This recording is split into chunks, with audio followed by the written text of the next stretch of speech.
Win free airtime with #LearnOn1. Share your comments on the lessons. WhatsApp your feedback, name and town to 081 200 6659. #LearnOn1.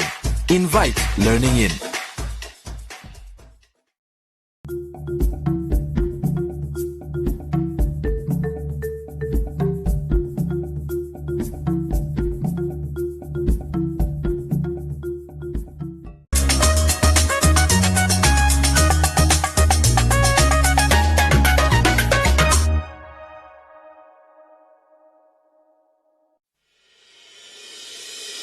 The International University of Management, a Namibian university dedicated to its people's future, a hub of abundant opportunities.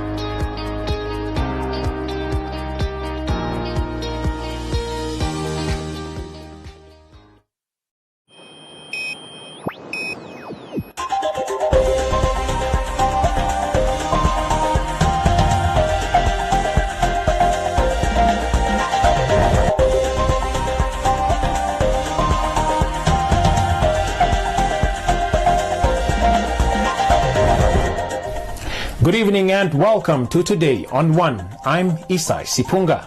In the news tonight, meet Namibia's first quintuplets. Ministry of Health and Social Services recommends oxygen therapy for severe and critical COVID-19 patients. A large crowd gathers at Walvis Bay to compete for 14 jobs. And Roundup, Comments Corner, Business on One, Sports and Weather.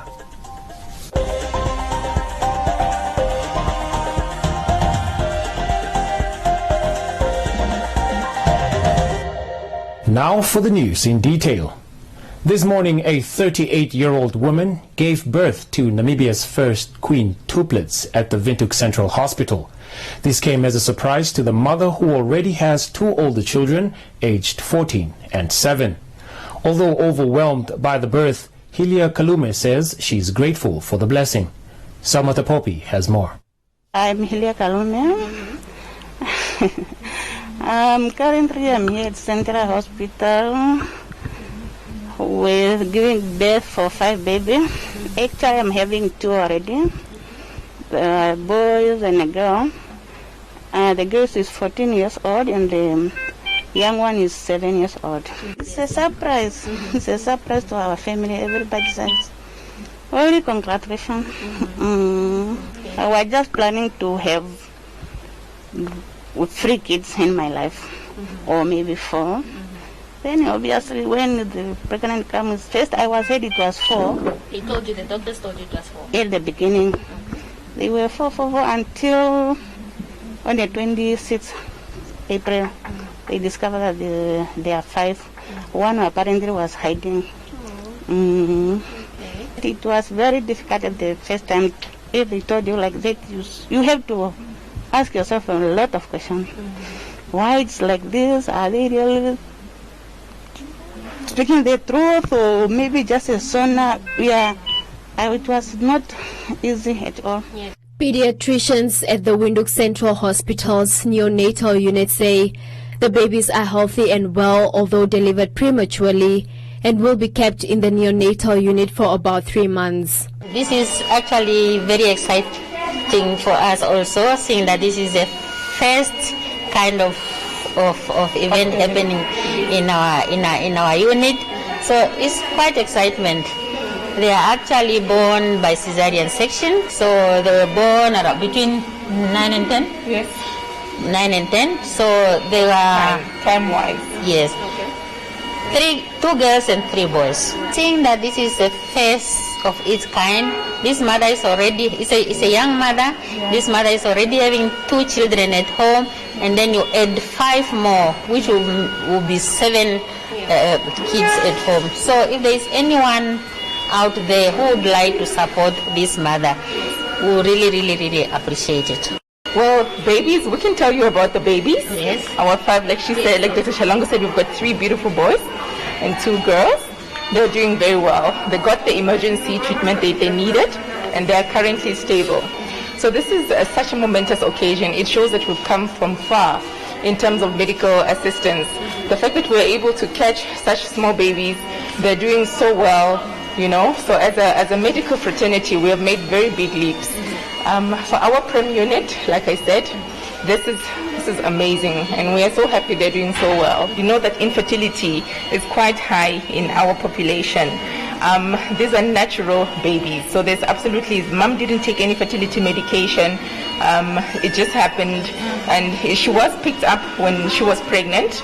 We as a prem unit, because we have a good relationship with the obstetricians upstairs, they told us that they were expecting 5 babies, so they knew that there were 5 babies.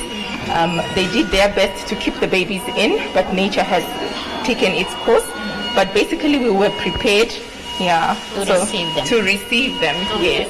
Kalume is now challenged with the daily necessities for her little ones, and thus asks members of the public who wish to assist her to drop off donations at the Windhoek Central Hospital's neonatal unit.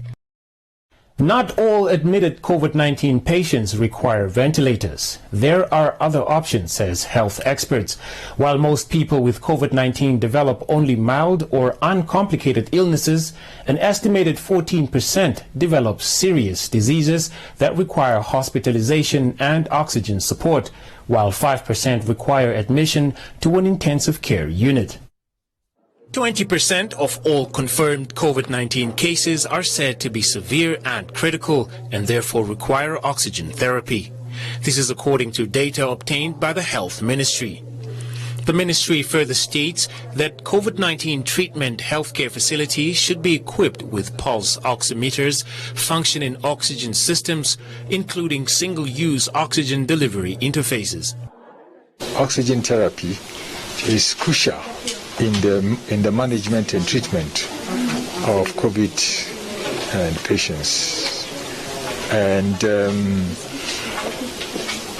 if you take about 100 people who get infected with COVID, 40% of them will have a mild disease.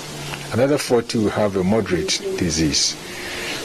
And so making about 80, they do not need hospitalization. 15% of them would have a severe disease, and the remaining 5 will have a critical disease. The 15 and 5 making 20, they would need hospitalization. And once you are hospitalized, oxygen therapy is critical. You need that to survive. More than 200 patients that are currently admitted in hospital, according to the Health Ministry, are severely and critically affected by the coronavirus and are in desperate need of oxygen. This high demand resulted in the ministry running low on oxygen systems. The World Health Organization therefore donated 20 oxygen concentrators to help address the shortage. Yes, we have been informing the public that we are experiencing an increase in the number of patients who require hospitalization. And we are also experiencing an increasing number of those who are hospitalized but also need oxygen. So oxygen has been a bit of a challenge. Oxygen supply has been a bit of challenge in our hospitals. And this donation from WHO will be used for the patients who are in a critical conditions and who need regular and sustained oxygen supply. Reports state that medical oxygen is now crucial in the fight against the coronavirus, during which patients develop pneumonia and hypoxemia, which reduces oxygen levels in the blood. Many COVID-19 patients in India reportedly died due to limited oxygen, bringing the production and supply of this critical medical item into the global spotlight. Over 1,000 people flocked to the rural constituency office in Walvis Bay recently, hoping to secure jobs after NamWater advertised 14 vacancies. Joseph Ilonga has more. Community Voices proudly brought to you by Namdeb Diamond Corporation. Good today, better tomorrow. The Walvis Bay Rural Constituency Office was recently met with a large crowd of job seekers who gathered at the office after NamWater used the office to issue vacancies for 11 general workers and 3 operators. The residents showed up to the constituency office to hand in their CVs in the hope of securing at least one of the positions. Officials later opted to hand out numbers and draw names of only 50 people that would qualify for interviews. Although applicants agreed that it was a fair arrangement, they were unhappy that so many people showed up to apply, as it minimized their chances of being selected. Tatini Lenge was on the ground to cover the story. Unfortunately, I was one of the unlucky candidates, but the process was really fair. But then the other thing that got on my nerves is that the people were too many. If they are only looking for 16 people, at least their maximum number for the people to give the number should be maybe 100 or 200, instead of taking 10,000 people for just while you are just looking for 16 people. It's not really good because it's time, it's costing. We were supposed to job hunt somewhere else. Yeah. You're talking about the process. What happened actually? What were they doing? The process is that they were giving us numbers, like tickets, 2 tickets. One you put in the box, one you hold on. But when you were lucky and your name was drawn, your number was drawn, that is the time you were going through for the next process, which they take 50 people for the interview. But that's what we are saying from the start. They were just supposed to take 15 numbers to make the thing easier. Florian Tegako, councillor for the Walvis Bay Rural Constituency, said it was sad to see so many people struggling to put food on the table while there were not enough job opportunities. It's very sad to see people scrambling for 11 or 14 positions out of all those that came by. But what can I do as a constituency councillor? I'm relying on business opportunity to be open to everyone. This COVID regulations also is hampering the whole system. And then if there comes a relaxation in the COVID regulation and the way things are done, maybe business will pick up. And if businesses pick up, then I understand they will employ more people. But now they keep on laying off people, and the office is always full of people. Some of them are looking for food, some of them are looking for, even I can tell you there are people coming to look for money to go pay their water bills from here. And where can I get them? The councillor for the Walvis Bay Rural Constituency also expressed concern that because people are desperate, they are risking their lives by gathering in crowds, which is dangerous during COVID-19.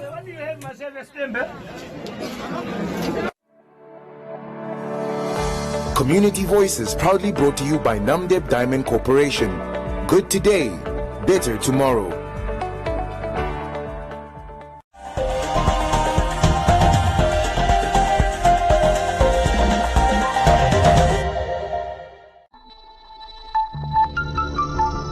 My name is Ephraim. I say no to gender-based violence. Do you?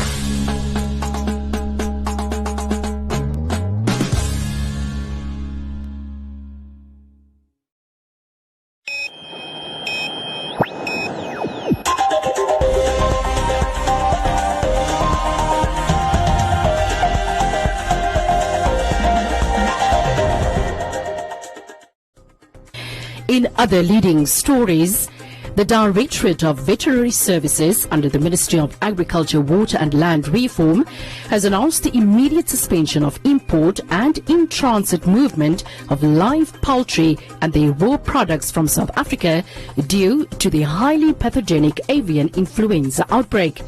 The South African Veterinary Authority detected HPAI in one commercial poultry farm on the 9th of April 2021. Namibia has therefore subsequently suspended the importation from that specific commercial farm or compartment on the 15th of April 2021. However, the recent report from the South African Veterinary Authorities indicates that 8 more new commercial poultry farms got infected with HPAI since the index case. The ministry in a media statement noted that all previously issued import and in-transit permits to import poultry and their products originating from South Africa are hereby cancelled and recalled with immediate effect. This measure will remain effective until further notice.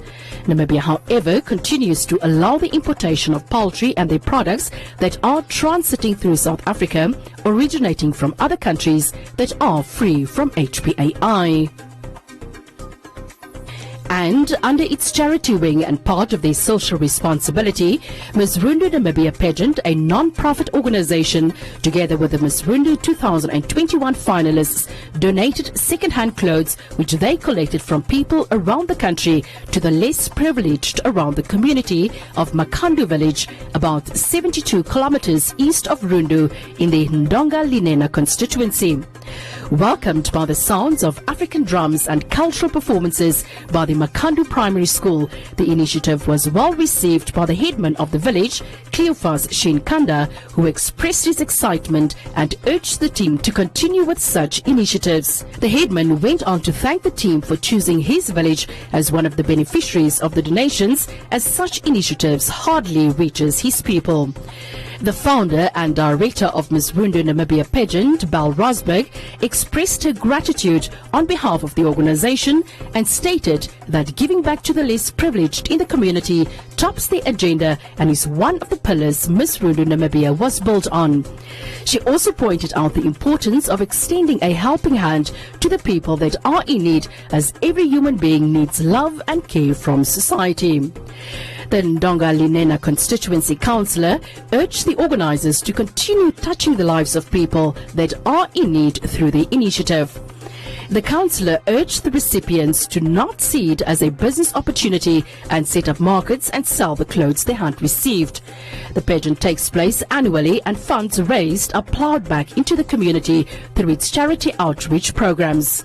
Good Samaritans are urged to donate old clothes, blankets and food to the organisation, which will then be distributed to those in need.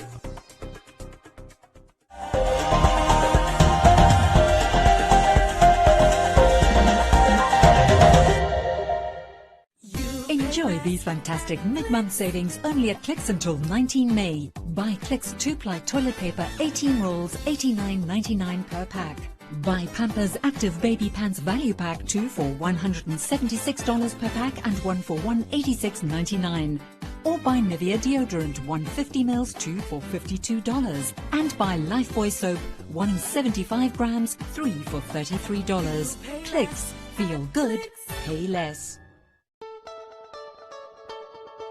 Hey, this is Script, and you can catch me on One Africa TV on Sundays at 8 p.m. as we chat to Namibian changemakers, innovators, entrepreneurs, and doers who are changing the game. 99 FM Game Changers is supported by Paratus. Limiting potential is not an option. Think big.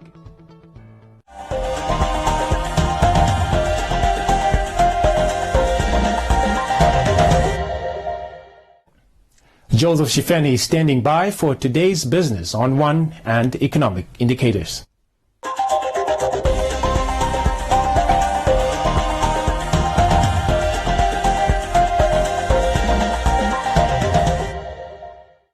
Welcome to Business on One. I'm Joseph Shifeni. The annual inflation rate has more than doubled compared to the figure recorded this time around last year by the Namibia Statistics Agency. The NSA says the main contributors that led to the 3.9% increase were goods and services such as food and non-alcoholic beverages, as well as transport. According to the report released last week Friday that examines the monthly inflation rate performance in the country as measured by the Consumer Price Index, inflation rose by 3.9% compared to 1.6% recorded in April 2020. And the two major contributors to that inflation is your food and non-alcoholic beverages, as well as transport. So for transport, it's it was dominated by purchases of vehicles, and transport alone, which contributed a good 14% to the overall inflation basket or NCPI basket. It rose by a good 7.5%. That was a significant increment or contributor. The other one is food and non-alcoholic beverages, which was a good 16% of the basket. Hence, when you look at it in terms of increment, it's a good 15.8% higher. The significant portions of that is food, like especially your meat, and then of course fruits and oil and fats. The Namibia Statistics Agency divided the country into 3 zones as they collected statistics on inflation. The southern regions, including Erongo, recorded a much higher percentage compared to Khomas and northern areas. So we have Zone 1, Zone 2, Zone 3. Zone 1 is everything north of Oshwarongo. So you have Oshodonjupa, the 4 all north regions, Oshkoto, Oshana, Ohangwena, Umsati. You have Kunene, Kavango East and West, as well as Zambezi. That's your Zone 1.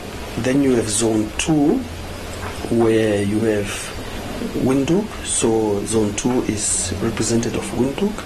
And then we have Zone 3, where we have Omaheke, Karas, Hadap, and Erongo region. Now, it might probably tell you that you might have different inflation or different costs cost of goods in those areas. And indeed, when you look at the data, you will see that in Zone 1 that I spoke about now, you had inflation of 3.7%. The same with Zone 2, your Windhoek, where you also 3.7%. And then you have Zone 3, where you had 4.4%. So Zone 3 is your south, Maheke as well as Erongo. The annual inflation is up to 4.4%. The nation one is 3.9%. Zone 2 is 3.7%, vis-a-vis 3.9%, as well as Zone 1.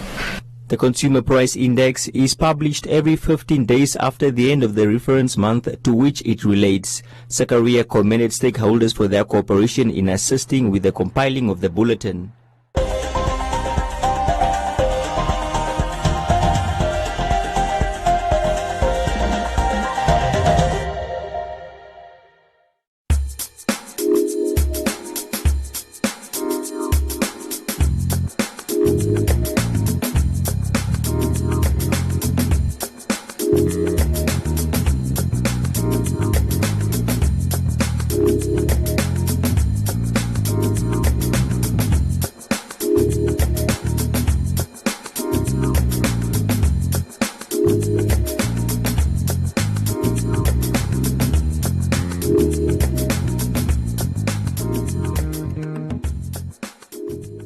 That's all we have for you. Join us again tomorrow for another edition of Business on One.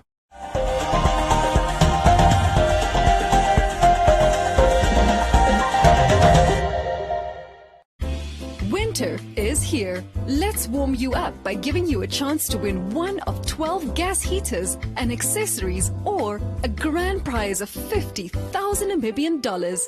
To enter the Winter Warmers competition, simply buy any combination of 2 or more of the following participating brands: Baker's, 5 Roses, Fresh Pack, Frisco, or Hug in a Mug, and SMS WINTER to 445. And remember to keep your till slip as proof of purchase. Promotions run from the 1st of May to the 31st of July. For more information and entry details, visit 99fm.com.na. T's and C's apply.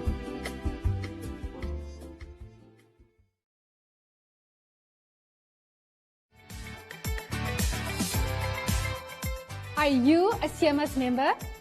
With HospiCash 100, you can get up to 100,000 Namibian dollars cover with a 30,000 limit per event from as little as $100 Namibian a month.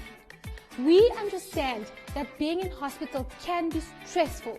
That is why with HospiCash 100, you can cover your non-medical expenses by receiving cash payouts when you are in hospital, so you can recover stress-free. Interested? SMS your name and HospiCash to 555 and we will call you back.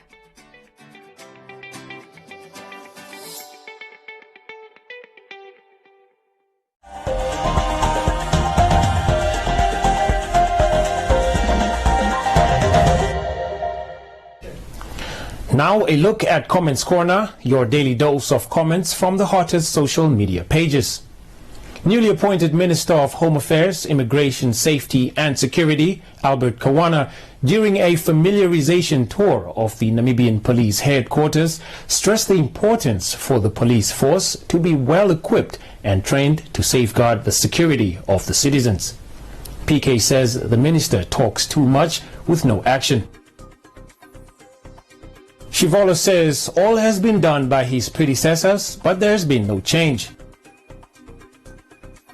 Elvis noted that the minister should allow the defense force to do their work during the state of emergency. While Bernardus says the tour is a waste of state resources.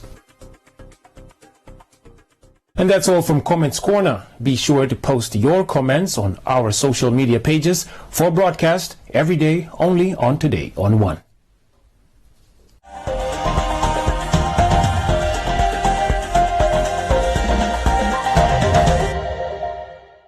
New Nivea Black and White Deo protects me and my favorite outfit. That's why I feel confident and free. With 5 times Deo Action formula, I stay fresh and protected for 48 hours, and my clothes stay stain-free. Try SA's #1 anti-stain Deo.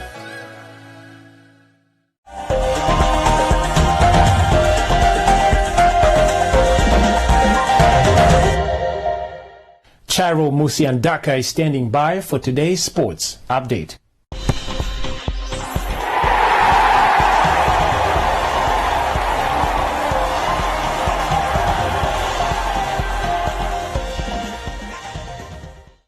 Welcome to Sports on One. I'm Charo Musiandaka.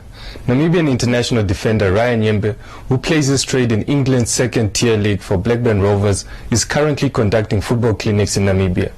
Yembe, who recently finished the 2020-21 season with his club Blackburn Rovers, is excited to be back in his home country to give back to the youth. Castro Lumbu has more on this story.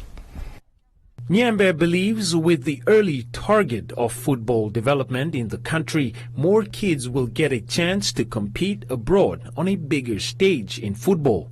Known as the Namibian Kafu at his club, the Brave Warriors International said that apart from teaching the kids about basic football, the clinic will also allow for kids to be taught on life skills. So basically it's just, to get kids started young. Earlier the better into football, just to get coaching the basics and the life skill of football. What you need in life to make it as a footballer, really, and then obviously in the future it would be like hopefully to open up doors for them in professional football. This is my home country and I want to give back to my country, so I had the opportunity to go to England, so why not give opportunities to other kids who are growing up this side, because there's a lot of talent and I want to expose that. In football, there's other aspects of it that come along with it, just like timing, punctuality, professionalism, nutrition and all that kind of stuff. So, like I said, as it gets together in the future, as it comes along, start putting all those things together. The parents of the young kids that, if your kid loves football and he's dedicated to it, I think you need to be a part of that and help them out, because they can't do it by themselves, they're quite young, so you need to be able to help them out. Assisting at the clinic is former Brave Warriors and Hopsol Youth Director Colin Benjamin. He applauded Nyembe for dedicating his time to return to his country after having just concluded the season with his club.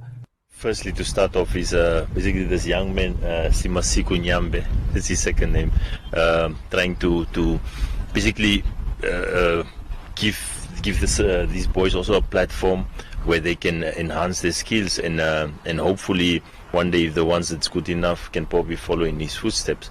So and I think it's also important that we do it, especially now in the holidays, is during his off season, that he feels like, okay, I'm going to come home, I'm not going to spend my time on some beach in Europe or where, but he's going to use his time to try and give some of the boys some of the skills that he learned over the time. There's saying that you have to do something 10,000 times before you become a master of it. So it's just logical that when you get them young, that there's a chance that they can actually absorb this faster, and it becomes something of a normal if they do it over and over again. And I think the second part is basically also what we're trying to do is, it's holidays, as you know, and normally, if these boys are not going to be doing something constructive, they'll be hanging in front of the shops or the nearest shabin, and that's also one of the reasons that you're doing it during school holidays. Today on One Sports Desk, joined Nyembe at one of his sessions with the under-13s and 15s. The young defender indicated that he was satisfied with the attendance of the clinic. It's been very great. There's been a lot of kids that have turned up. In Soccer, it was very well organised. So there's the first day was about 20 kids, and the second day was about 25 kids. And then on a Saturday we had about 20 kids both sessions. So and today's obviously quite more a bit kids. So we're happy that kids want to come and train and stuff. So yeah, it's been a good attendance.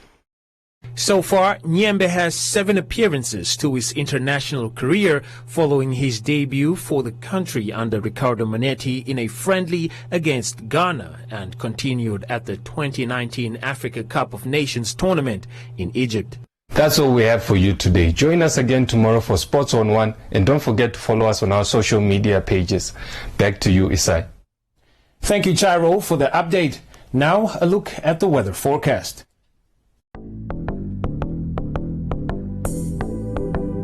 First, an advisory from the Windhoek Met Office. Prefrontal cooling is expected in the south tomorrow, becoming cold with showers in the Karas region on Thursday. Please do take the necessary precautions. The Namibia interior partly cloudy and warm in the Karas region, otherwise partly cloudy and warm to hot. The coast partly cloudy and cold to mild, and the wind moderate northwesterly to southwesterly. Now we look at minimum and maximum temperatures across the country and beyond.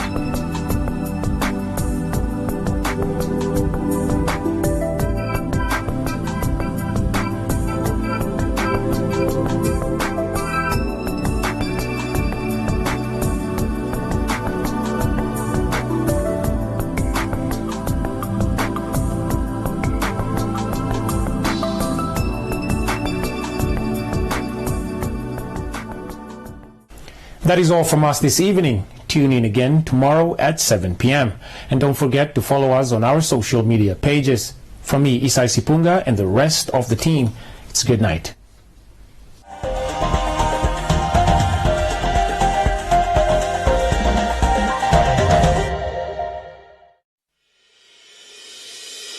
The International University of Management, a Namibian university dedicated to its people's future. A hub of abundant opportunities.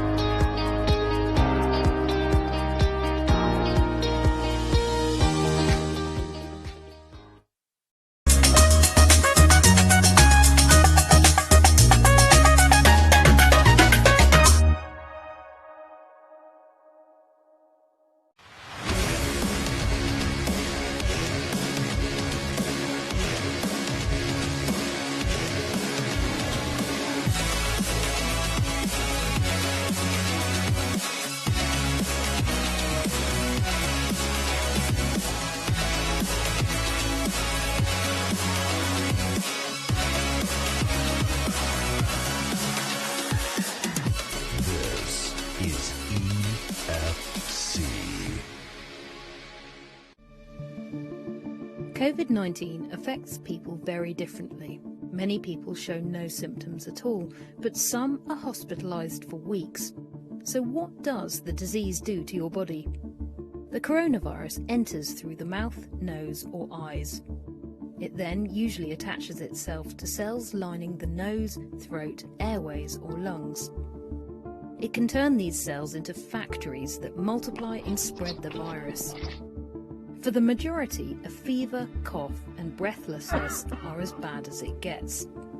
But the virus can damage the small blood vessels lining the lungs and initiate clotting. The alveoli are tiny air sacs where oxygen goes into the blood. If they become inflamed, it can trigger pneumonia. Seriously ill patients need to be given oxygen as the lungs fill with fluid and debris. I legit couldn't breathe. My oxygen meter was measuring under 88% oxygen levels, which is very dangerous.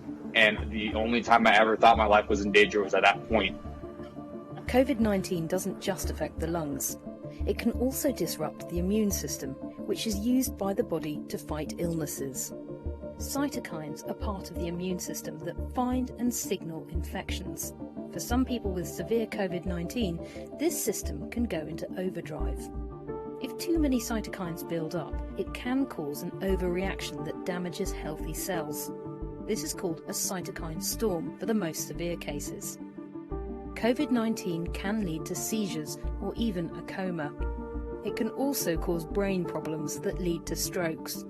The immune system overreacting can cause clots that stop the blood supply to parts of the brain. Brain inflammation, psychosis and dementia-like symptoms can also affect seriously ill patients. The average length of the illness is 14 days, but many people have symptoms for much longer. Breathing problems and post-viral fatigue last for months in some cases. I cannot walk for long simply because I will feel a little bit short of breath and I feel the need to sit down. And that's something that has never happened to me before.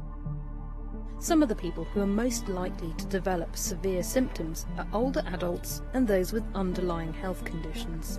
It's not fully known how anyone will react to COVID-19 until they get it. So it's important for everyone to follow health guidance. What precautions are you taking to stay safe?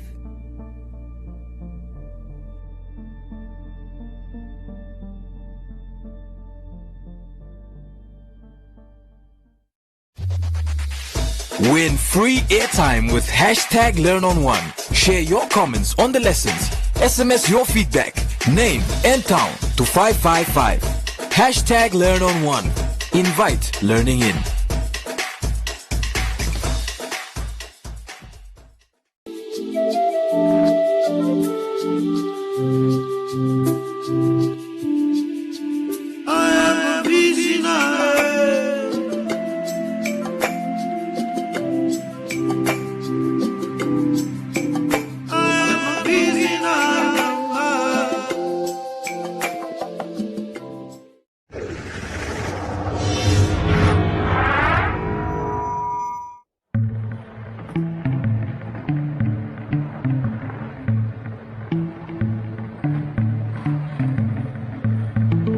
I like rhinos.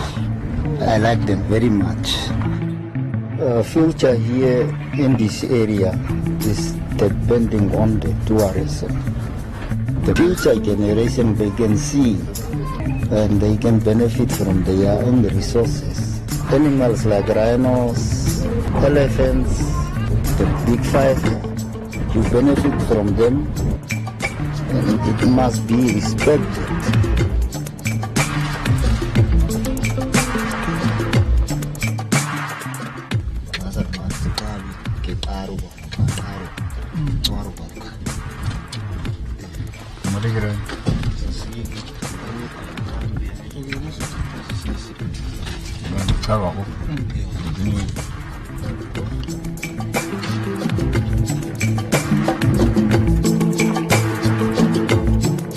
You are not feeding the rhinos, you are not giving them order, so it's a free business.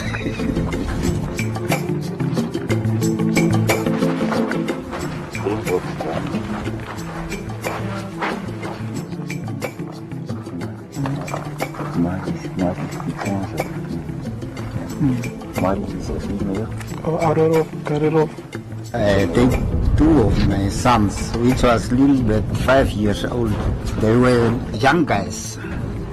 So they asked me questions. Why are we here? Why are we sleeping here? I told them this is our resources and this is our future.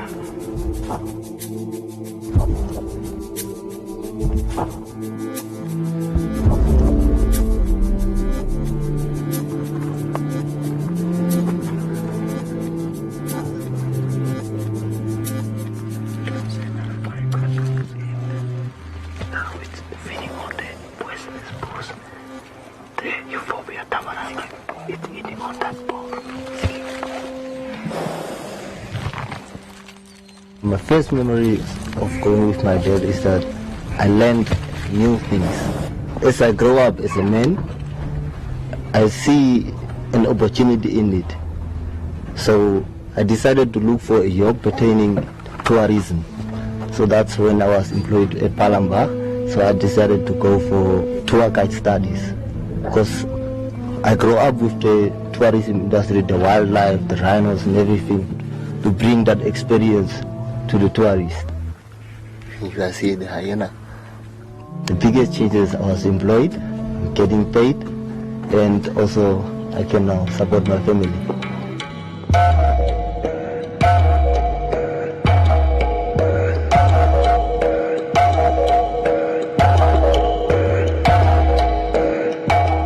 It's a cultural thing. It's coming a long way. Even if you go to area like Fontaine, area was a lot of paintings. You will see rhino engravings on the rocks. That is an indication that the interaction between human, especially the local communities and wildlife, is dating back. That intimacy relationship is coming for a long time. We are right here now at Palamba, and Palamba is one of the big lodges in the heart of the desert. And as you can see there is Jumbo standing behind me, which shows it's really a tourist area. We do have elephants, lions, but as you can see, the desert is the heart of the rhinos. This is the main breeding area of the rhinos, is what we found here in this desert. It's the largest free-roaming population of black rhinos that you find outside national parks in the world. It's a population that communities in the northwest have taken responsibility themselves in managing this population with the structures that government has put in place, more specifically the establishment of conservancies. These people, before independence, they took it upon themselves and decided that wildlife is our heritage, and through history we've been living with wildlife. And having wildlife in your area is like having a garden. Because of all these animals, we've got the communities that benefit from all this wildlife, and it's like a triangle that fits into each other. And the communities looked after the wildlife doing their own thing, and the communities benefit. So already there were this intergenerational relationship between mankind and wildlife, and that bond is what our people actually wanted to see continuing. Very few countries have the wildlife that Namibia has. What is also important is the policies that Namibia has put in place, which also involves communities to be engaged in the management of the wildlife species and also to benefit from the wildlife resources. Turn conservation into a rural economy, turn conservation into endless opportunities that would actually cater for those young people that have nothing else to do. If it was not for rhino economy and tourism in this area, it was really difficult for young people to get or find a job. We are conservation engineers. We make conservation work in an unfenced area, and through that, we want to turn the wildlife into the rural economy that will benefit the rural communities. So we can see now wildlife is doing very well, the lodges are doing well, and the community is also benefiting. So it takes all three together. Devastating hit over coronavirus fears. Airline industry is facing its biggest threat to travel since 9/11. Since March, when COVID-19 hit Namibia, things actually become very difficult. In the first place, all the lodges closed down because of COVID-19. With us, say the Rhino Trust, we had some donors cutting on their funding. And then we had, in the same time, a poaching case of 2 rhinos that was poached.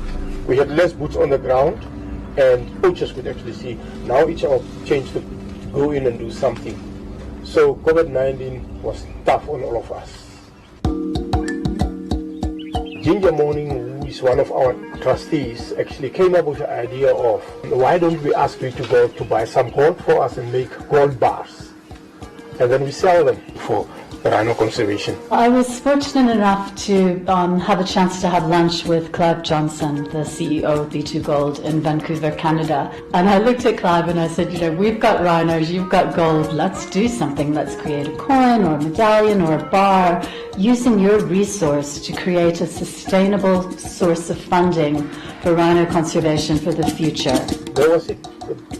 The gold was bought, the bar was made, and I think it was 31st of January that we launched the bars in Windhoek. And suddenly one morning I had an email from my office, from my finance person, saying, these people don't have salaries. So I said, oh, what now? So I picked up my phone and I phoned Mark Daw. I said, Mark, I've got this problem. He said, but when we've got a fund already ready for you, you just have to apply, put a proposal in. Thousand ounces of gold can make an enormous difference to the livelihoods of the communities that live up there. We are, in essence, providing income and providing a livelihood to the communities. In the absence of tourism, especially now with COVID-19, even prior to that, when we had such a bad drought, the communities became even more dependent on the natural economy. The idea is to make this a fund that will last for the next 25, 30 years, or even longer. And a portion of that will be distributed immediately as needed. And in this case, the COVID-19 crisis necessitated us to distribute funds to pay salaries to help people in the field. The proceeds of the sales from the gold bars will be going towards responsible NGOs. And we've identified Save the Rhino Trust as the key NGO. And IRDNC, one of the first organizations that was in the Northwest, integrated rural development and nature conservation, so that ultimately the funds go to the communities and various aspects of their war on poaching. To be able to support those hardworking men and women that are always in the front line between the poachers and the rhinos. If it was not for B2 Gold and the golden bars, I think by now we should have been in big trouble. By extracting the gold, you reinvest it in other renewable resources. The gold that's coming out from the ground is actually protecting the wildlife that's working on the ground, which is a very good symbol for the others. I wish this was my bar. This is the 500 gram gold bar. So you'll see on this side you've got the Etindeka Mountains and you've got the mother rhino with her calf. And then on the reverse side, we've got the serial number, you've got the Rand refinery stamp, which is very important. Anywhere in the world, people will recognize the stamp and they will know that this bar contains 99.99% gold. It is gorgeous. We wanted to make a biggest contribution. And at Ballowwood, we see that as a way of giving back to the community. Okay, so there you'll see the 500 gram bar. Very special. Feel the weight. It's incredible. This opportunity which presented itself is absolutely a once-in-a-lifetime opportunity. We're privileged to have this. This is just absolutely gorgeous, and I think this showcases really what the project is all about. It's from 24-karat Namibian gold. I'm looking at these rhinos is put there like Miss World photogenic, I would say. There are only 1,000 of these gold bars, rhino gold bars, in circulation. As far as I'm aware, it's the largest single donation of any corporate to the conservation of biodiversity anywhere in Africa. Therefore, we so much appreciate and would want to continue as a government to work with B2 Gold. And the fact that it's happening here in Namibia is something that we can all be extremely proud about and very grateful to B2Gold. Thanks to having this literal pot of gold through the funding for the Rhino Gold Bar, we're able to step in now and make sure that those trackers are supported, and so are their families and their communities. We make sure that people sustain their jobs going forward. And who doesn't want gold? And the B2Gold Rhino Gold Bar has come in at a really critical time now, particularly with tourism being closed off and those forms of revenue not coming in. To say we have the biggest rhino population or black rhino population in the world, let it be for the rest of our lives. And it's that heritage that we have, it's our resource that we can all look after and protect. It's our heritage. And it's also good that other people like B2Gold are also seeing it that way. It's actually a very nice link between the investor that buys this gold bar, the rhino tracker in the northwest of Namibia, and the black rhinos. It's an intergenerational thing. The rhino trackers teach their children how to track rhinos, their children get taught, and so it flows down. This is something that I want my children to have, and that we leave a little bit of a B2Gold legacy. And if I can be part of that as part of my family, I'd be very proud. It can also become an inheritance for the generations of my own clan. My children, my grandchildren. If we can bring that passion over to future generations and to hand that over to my children, and I hope that that same passion for conservation gets migrated over to my kids. And what we've done together is create a sustainable source of funding that should outlive all of us. You know, I think as far as B2Gold is concerned, we couldn't have chosen a better target in which to put our efforts as far as the environmental and conservation pillar is concerned. And I want to stress there that the money that's going towards environment and conservation is actually going towards the people. Rhino is for all of us, whether you are in Canada, whether you are in Vancouver, whether you are in the US. If you really want to see conservation at play with rural communities, I therefore humbly request each and everyone to join us on our Rhino tour and have a wonderful experience. This is what keeps rhinos on this planet. I've done rhino trekking experience. It was just amazing walking in that landscape of the Kunene. And as we followed them, we could now find rhinos with the calf. We got the closest distance we could. It's a warning sign.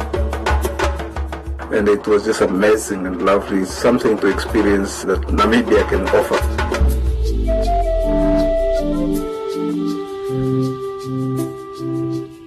It's something that you have to do in your life.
A very big hello to you, ladies. It's great to be with you on the show again. Yes. Welcome to Living the Life. Marriage is where the work really is. That's the main. So no matter how exhausted the event planner is after, oh my God, I just had a beautiful wedding. She did the wedding. That's not the work. You understand? The work is the couple now. The uterus begins to shrink back to its normal size. It takes about 4 to 6 weeks for it to get down to below the umbilicus level, and 4 to 6 weeks if you're breastfeeding. So that's another incentive to breastfeed. 4 to 6 weeks. Yes.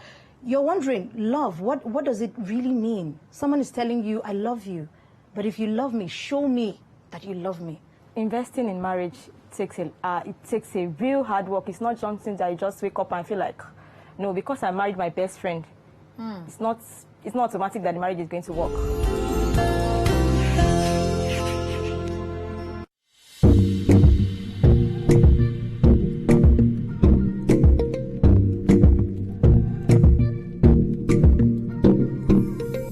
Hi beautiful souls, this is Nikita Winkler and I am here to share easy tools for stretching that you can do just about anywhere. This is a demonstration, so what's most important is that you take the time in each position that your body needs to release its tension. In this session, we will stretch the hips. What you'll need are yoga blocks or books, thick books, or pillows, especially if you have tight hips. You can do this on a mat, on the floor, on a blanket, or even in your bed. Let's get started. So we're going to start on the floor with the soles of our feet together. I'm going to grab around the feet. This is a butterfly position. So in order to warm up the hips, I'm just going to flap the butterfly wings. And again, take your time. I'm going to lean forward, and here, again, if the hips are too tight, you can place your blocks, books, or pillows underneath. You might even feel a stretch in the back here. From this position, I'm going to take one arm right behind me, not too far from my body. The other arm, inhale, exhale, press the hip open. And come back to center. Change. One arm right behind me to lengthen the spine, the other hand on the knee. Inhale, exhale, press the hip open and back to center. Now we're going to lie down on the floor. And first, before I get started, I have to make sure that my body, my spine is in alignment. I'm going to just open up the neck area. And you can spend as much time as you need here, allowing the force of gravity to weigh on the legs to open up the hips. You can place your blocks, books, or pillows underneath the knees. And gradually, you can take the feet even further down and spend enough time in each position. From here, we're going to go into an internal hip rotation. I'm going to spread my feet to the side, lean the knees inwards. If you have a little bit more flexibility, you don't really feel the stretch, just take your feet even further apart to deepen this internal rotation stretch in your hips. From here, I'm just going to place my feet, and without repositioning the feet, I'm going to take my arms to the side, and then I'm just going to rock my legs side to side, keeping the upper body facing up, shoulders down. And then I'm going to stop on one side, take the lower leg over the upper to add weight to deepen the stretch. Release the leg and switch. Other side, lower over the upper. And back to center. Last part, I'm going to spread my legs as wide open as I can, and I'm going to just row the boat. So what's important here is that the knees don't lift off the floor. Make sure you row both sides. Keep the knees and both bum cheeks on the floor. Alternatively, you can just lean forward. You can hang out on the pillow. Take your time on the blocks or on your books. And that is it. Thank you for joining me. Don't forget to breathe into your stretches, and happy stretching.